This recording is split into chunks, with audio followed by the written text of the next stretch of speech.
Ambitions, opportunities and necessities. This was the slogan of the 100-plus third annual Forum for High-Rise Construction. According to Evgeny Kuivyshev, the governor of the Sverdlovsk region, the forum allowed all those who are interested in the topic to share their experience and find new approach to high-rise construction. About 4,000 people registered for the forum, representatives of business, science and the authorities, foreign delegations from Europe and Asia, and many students, future constructors and architects. According to Konstantin, a student from the Ural University for Arts and Architecture, it was very interesting to learn how the design process is organized abroad and how Russian constructors implement foreign projects. The 3 days of the forum included 70 discussions, during which 350 speakers took the floor. If the younger attendees tried to get to the lectures by famous foreign architects, the older people gathered at the special conferences to discuss the existing problems of high-rise construction. Hence, the Scientific Research Institute for Construction Physics was worried by the fact that the subject of building physics was excluded from the curriculum of higher educational institutions. According to Igor Shubin, director of the Scientific Research Institute for Structural Physics, except for some scientists from the Moscow State Automobile and Road Technical University and Moscow State Technical University, there are no specialists in Moscow in the sphere of physical construction calculations.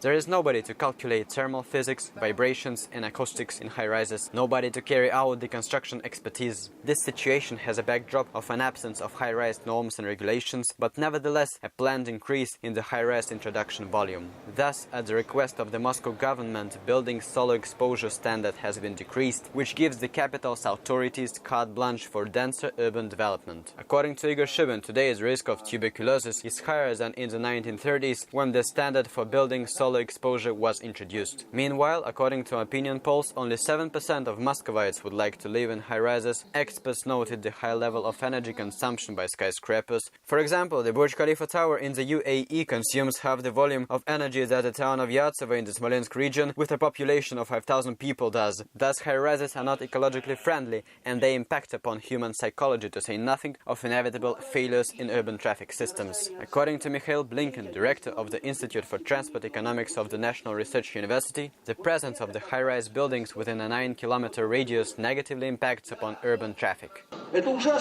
But the deficiency of construction regulations is not as serious as the lack of a costing standard database for high-rise construction. This makes domestic builders non-competitive as compared with foreign companies which are able to make exact calculations of the future high-rise cost. The new Russian costing standard database has been created for the sake of budget-financed construction and is non-objective from the expert's standpoint. According to Maxim Besedin, division manager of a consulting company, the costing standards database contains indication tips to special producers of construction materials, including foreign companies. Such advertising is inadmissible in the database. As a result, about 1 trillion rubles flow abroad annually from Russian construction companies, and the majority of the market is occupied by foreigners. They efficiently use the Soviet economic experience, including the sphere of costing standards, and consider necessity to be the main criterion for high-rise construction. There are even projects for high-rise cemeteries, so densely populated are some regions of the world that cannot be said about Russia. Answering a question from Construction.ru if there is a contradiction between the agenda of the forum and the presidential order on the development of low-rise construction, Arkady Chernevsky, the first deputy chairman of the Federation Council Committee on Federative Framework, said that high-rise construction is not being developed at the expense of low-rise development. There is no necessity, but there are ambitions and opportunities, just as it was in ancient Babylon.